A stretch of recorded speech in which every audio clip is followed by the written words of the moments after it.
Hello, friends. We're back again. It's Fightful Overbooked, and no, you're not seeing wrong. You're seeing a new pal today.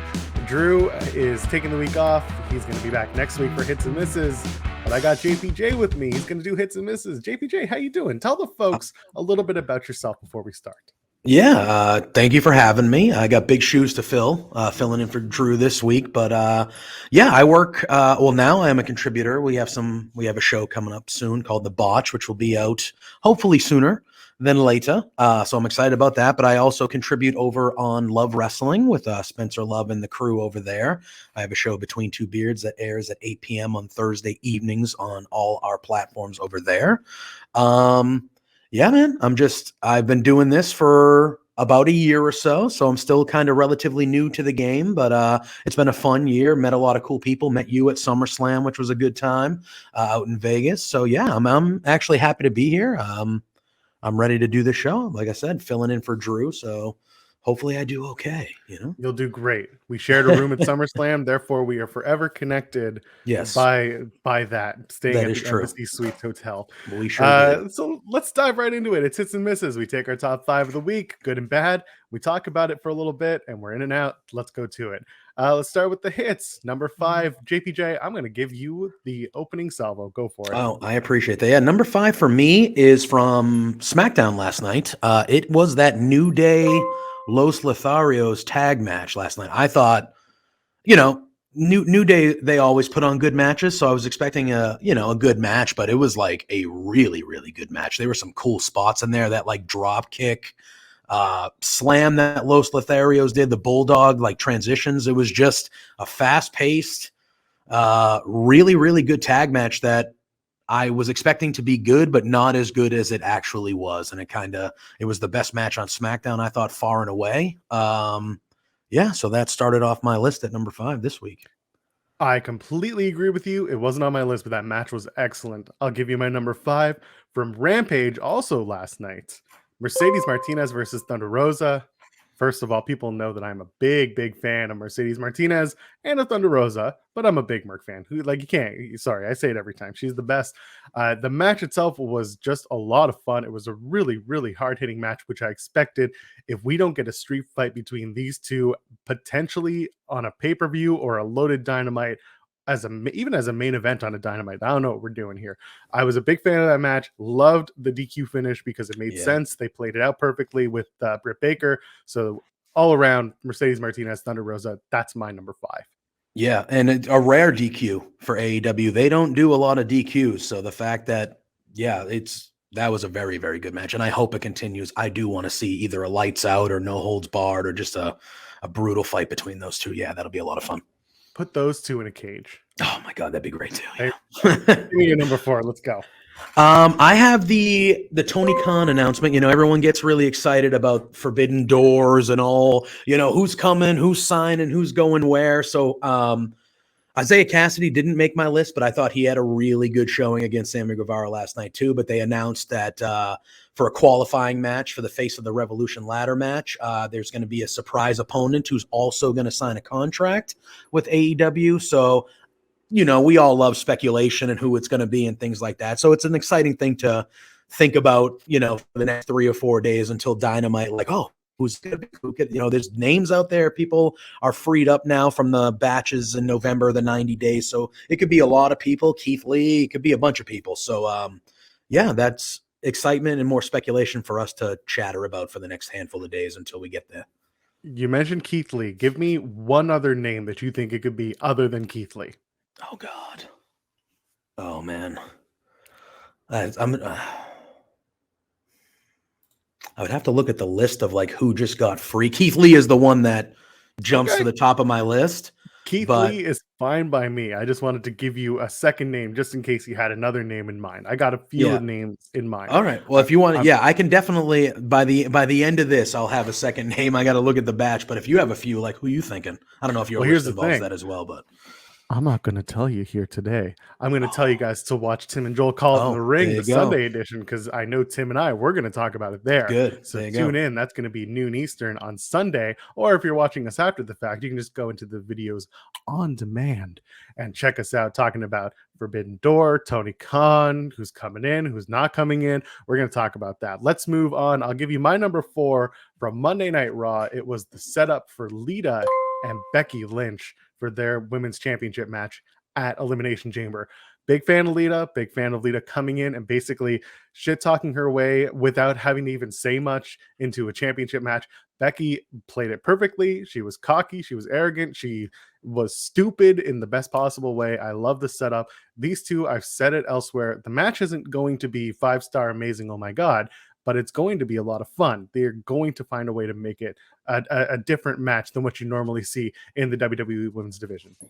Yeah, and I agree. I'm very excited for this match. It's cool to see Lita back. It's cool to see Lita back in a championship program. I think, here or there, and we've seen her come back before for the Rumbles and stuff, but we haven't seen her in an extended program, even a quick little program like this. Yep.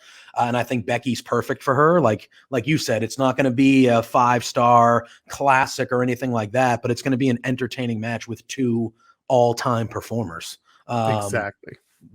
It's going to be great. It's going to be cool to see Lita. I'm sure they'll make you think that Lita has a chance to win a couple times throughout the match.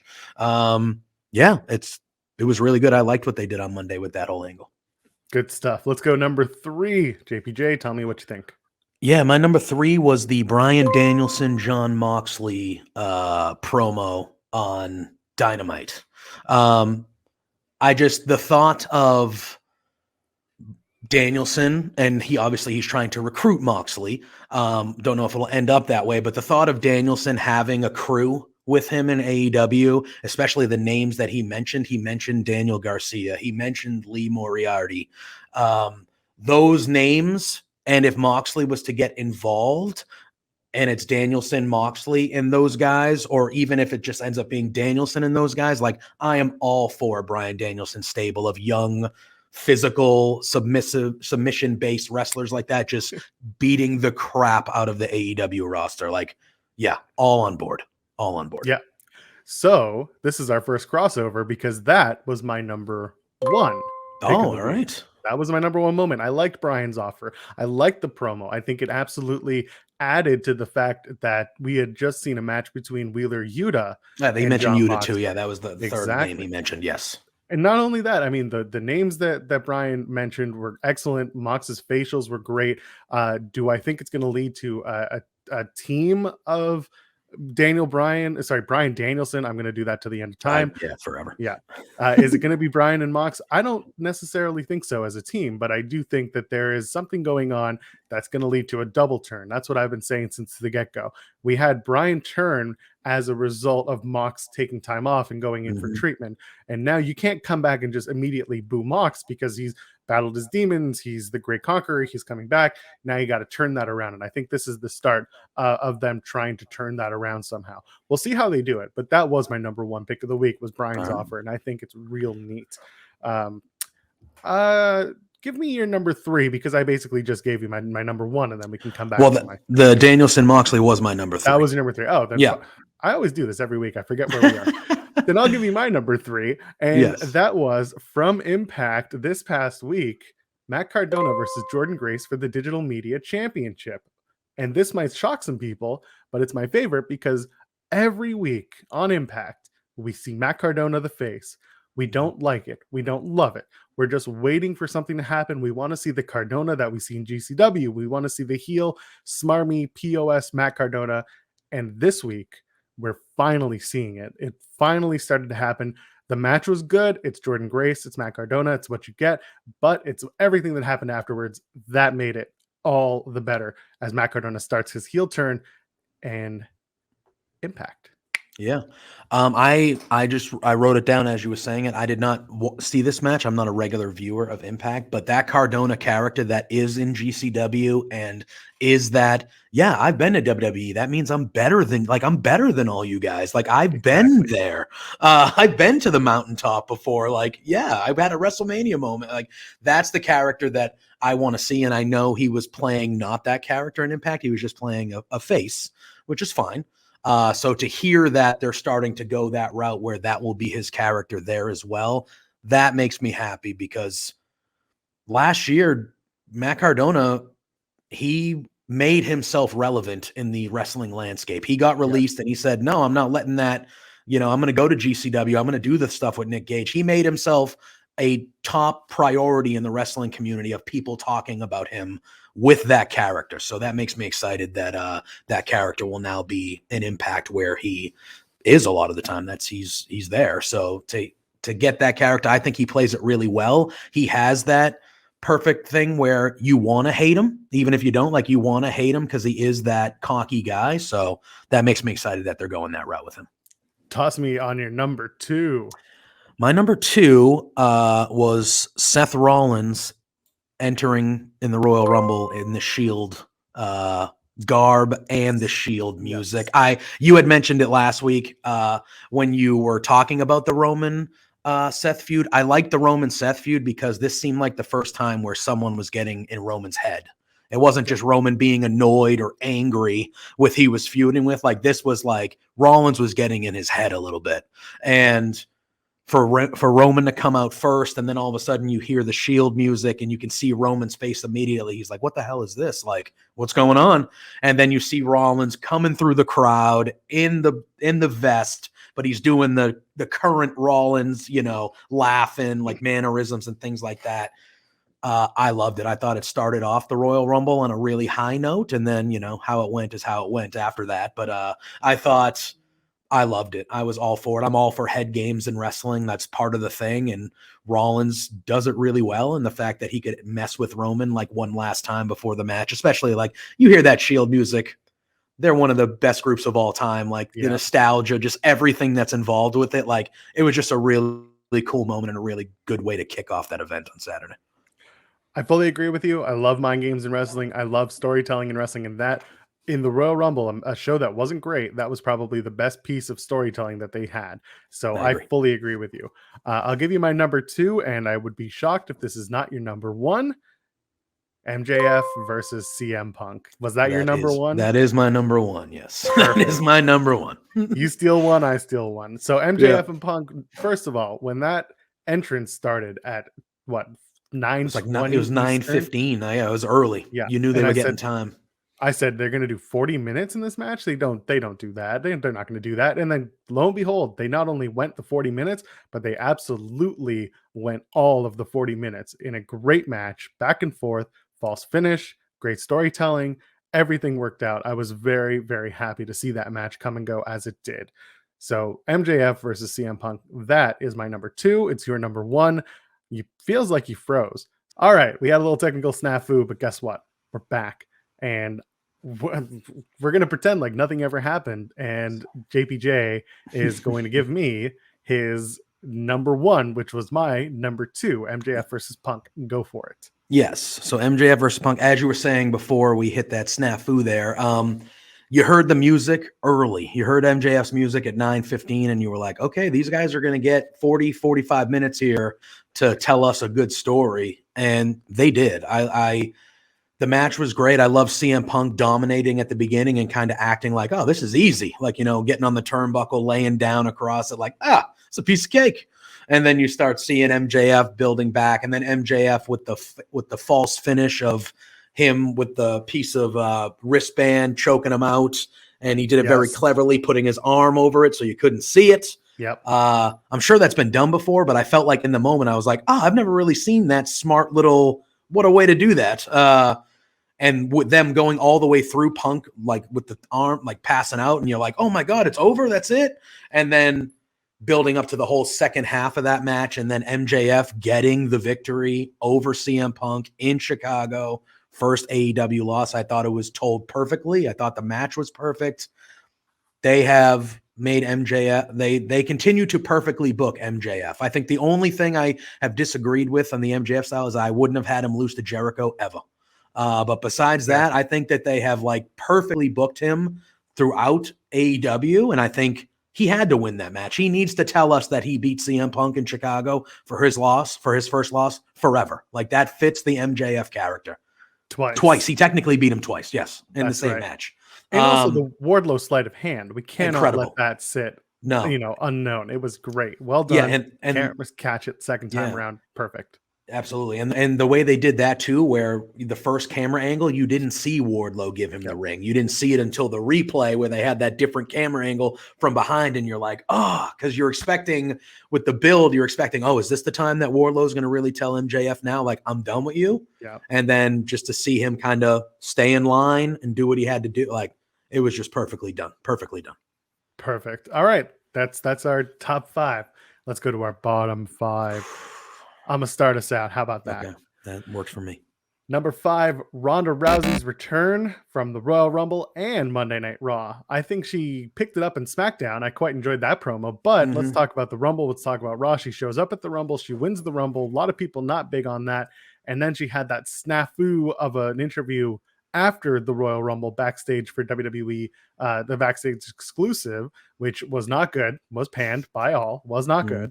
And then came to Raw and had a not so great promo that people were just kind of sitting there being like, does she want to be here? I mean, we get she wants to be here. She does things at the top of her level, but it was just not great. Her promos for the first 2 nights of her return, 3 nights, because it was the Saturday night for the Rumble, did not work for me. That is my bottom number 5.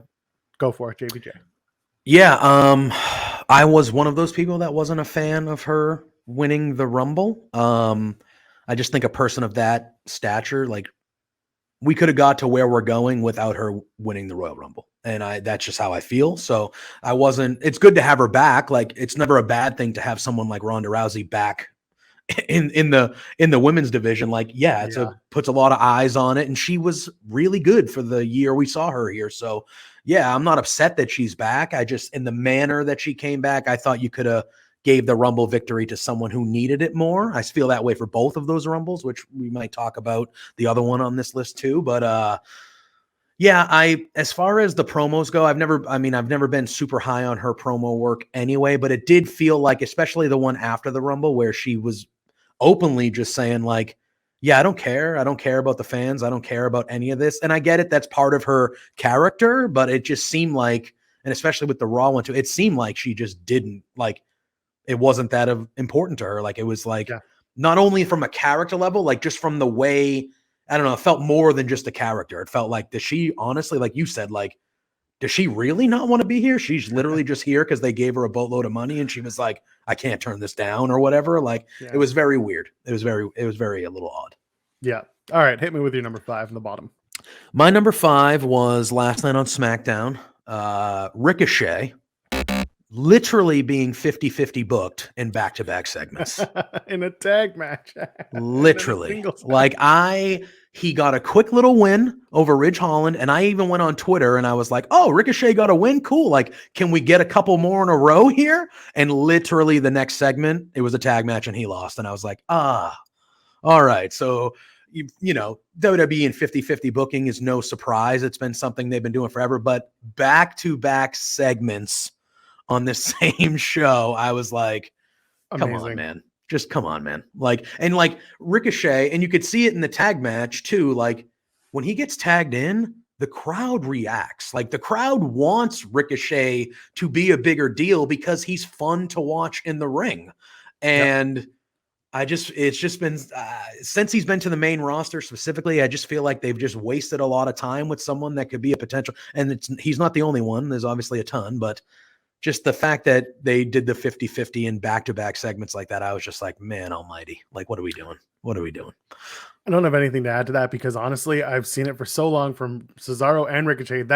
They are literally pairing the underused, underrated tag team. I get it. And I think it's absurd. So let's move along. My number 4 from Dynamite this past Wednesday, the Chris Jericho excuse me, he got a frog in my throat, Chris Jericho.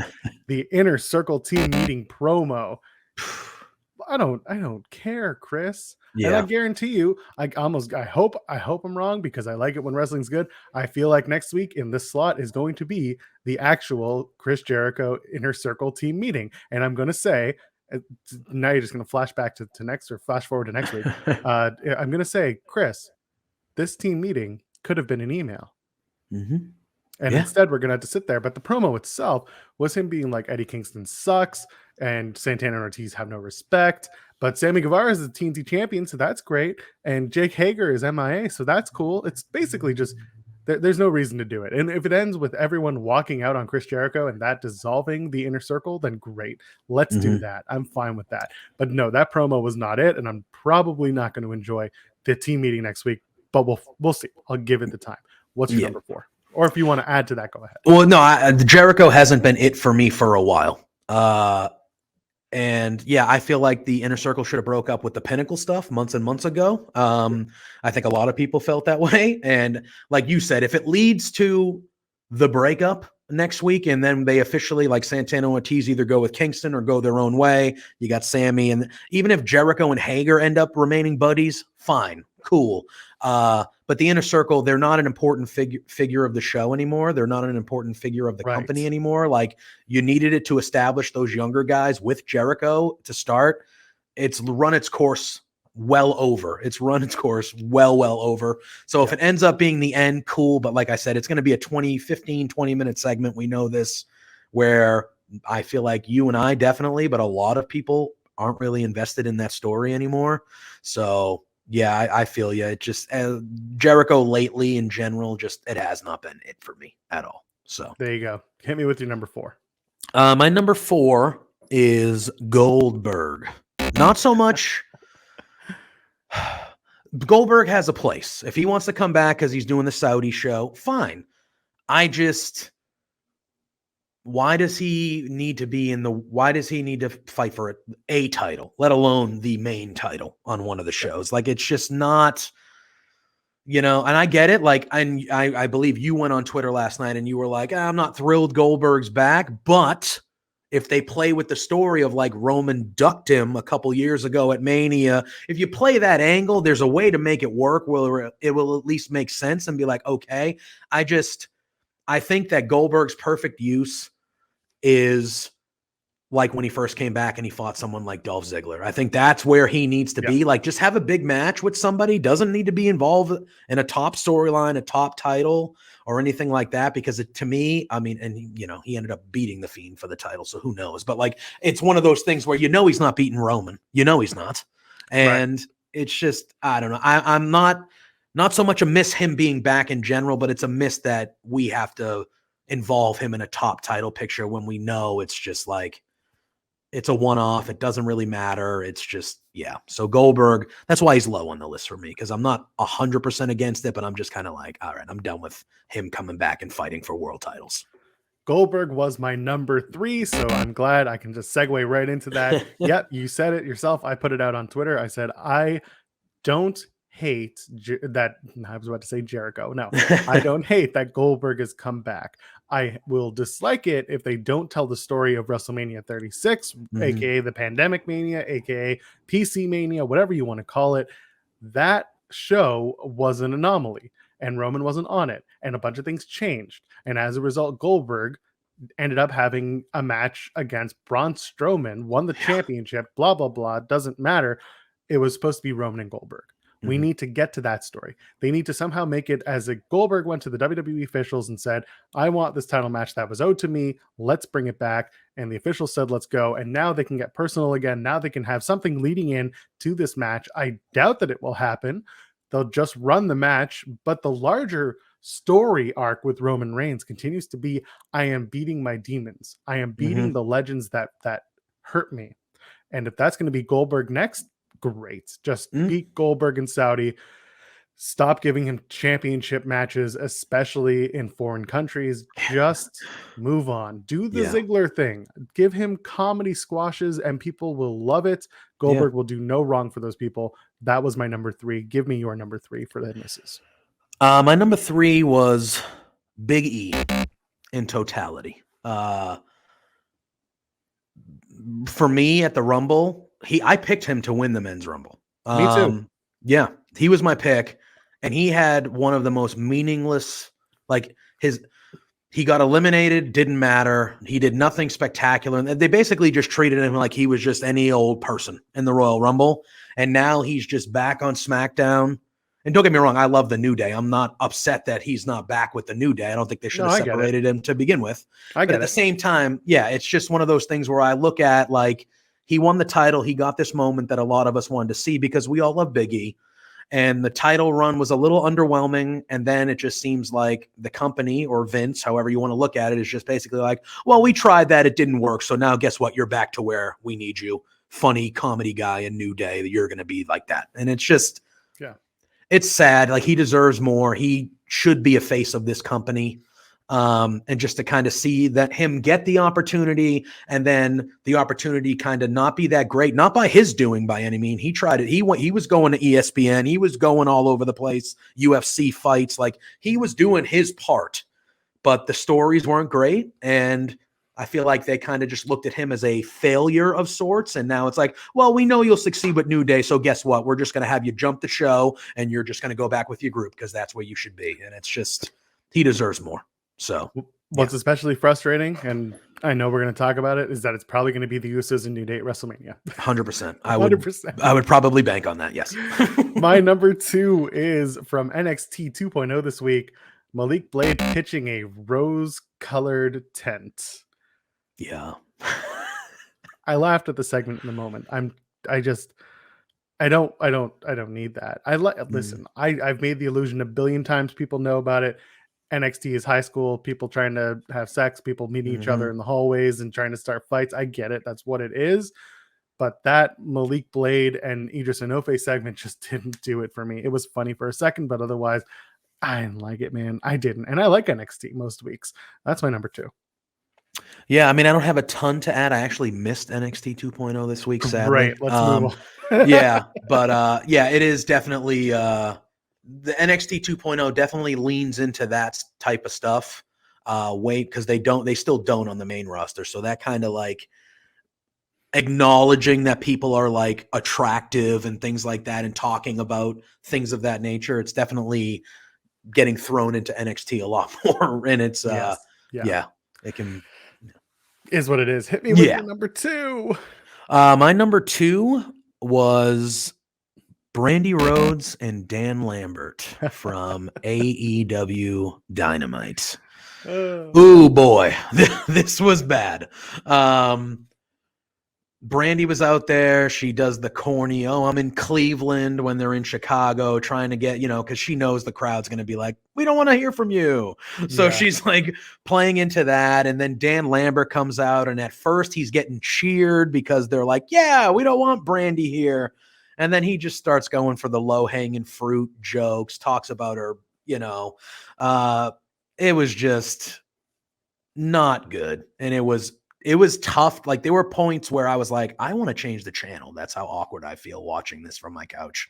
It was really, really bad. Not the first time I felt that way about some Lambert stuff, just the jokes he cracks. Some of them are just like, come on, bro, but I just thought it was a really rough segment to get through, like really bad.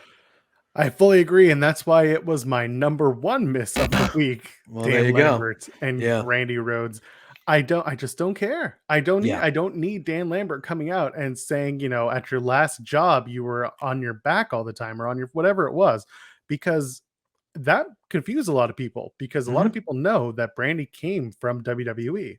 And so, or at least most people did, and they were thinking, what happened to her in WWE that suddenly she were there allegations or something? No, it wasn't that. He was trying to make an allusion to her being a sex worker. And it's like, buddy, that's like 99.9% of people watching the show have already gotten over that joke and say it's not a joke. It's not.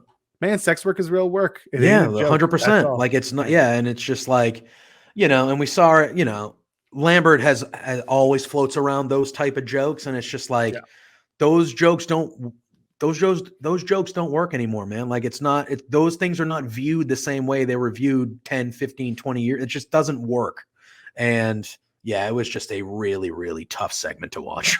I feared them doing Paige Van Zant versus Brandy Rhodes.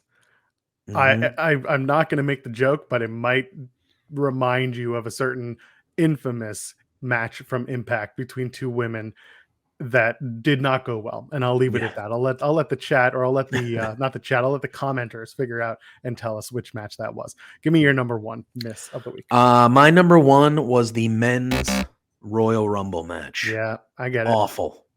Absolutely awful. It was boring, I would say. Boring. Nothing happened. I feel the same way about Lesnar than I do about Rousey. And I feel like specifically with the way the Lesnar match ended with Lashley and Roman getting involved and costing him, I thought that to me was enough for Brock to come out on Raw or SmackDown and say, hey, this happened. I want to fight Roman now because he cost me my title. Like, I don't think he needed to win the Royal Rumble to get back to Roman. I thought the story played out. Everyone saw what happened in the Lesnar-Lashley match, and I thought that justified Brock ending up fighting Roman anyway. I thought that was enough justification. And again, like, WWE has an issue with building new stars. Well, you know how you don't build new stars? If you have Ronda Rousey and Brock Lesnar win your Royal Rumble matches. Because both of them didn't need to win the Royal Rumble matches. You could have gave those to two people that could get an opportunity and see how they do. And and I just feel like nothing happened. There were not that many good surprises, if any.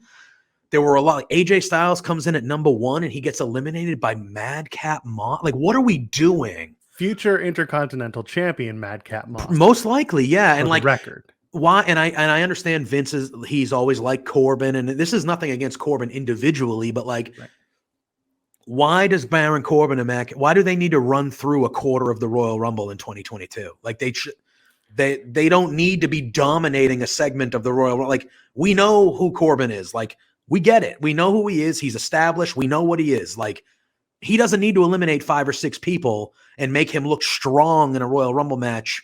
He just doesn't, it doesn't make sense. Like, I don't know. It just felt like it was way off, just way off. Nothing happened. It felt empty to me, like an empty Rumble match. And yeah, it was disappointing. The Rumble is something I look for. A lot of us, I look forward to it. It's the event I look forward to the most every year. And it was just bad. It was just really bad. I received messages on Twitter during that Rumble saying stuff like they can't put over new stars. Nobody knows who's coming out because the music is so bad. And my personal favorite, this is the tag team Royal Rumble because everyone who was in this match was part of a tag team in a division that they never use. So I don't know what we were expecting. It wasn't a good Rumble, plain and simple. Yeah, and I've I've harped on it for so long, but I agree with you. Number one, it's a miss for sure. So let's move on. Let's have some fun. Hey, JPJ, who's your favorite wrestler? My favorite wrestler of this week, and MJF, man. I mean, MJF he's the guy that should beat Hangman for that title. He should be the next AEW World Heavyweight Champion.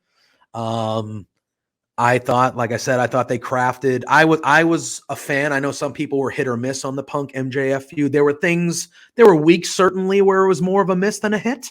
But I was a fan of the story throughout. I loved everything I saw because I really like both of these two guys. And I thought that match exceeded expectations. And I thought the right guy won. And MJF, he's a character that says he's better than everyone. And we all know it. And every time he's in the ring, he proves one way or another, he beat Punk twice. Like, he proves one way or another that he literally is better than almost everyone. Yeah, man, you beat CM Punk in Chicago alone. That's a big time deal. But for his first AEW loss in his first AEW technical main event, that's a big deal. And MJF is going to remind us how big of a deal it is for the rest of our lives. And yeah, he's my favorite wrestler of the week. I thought superstar, man. Wonderful.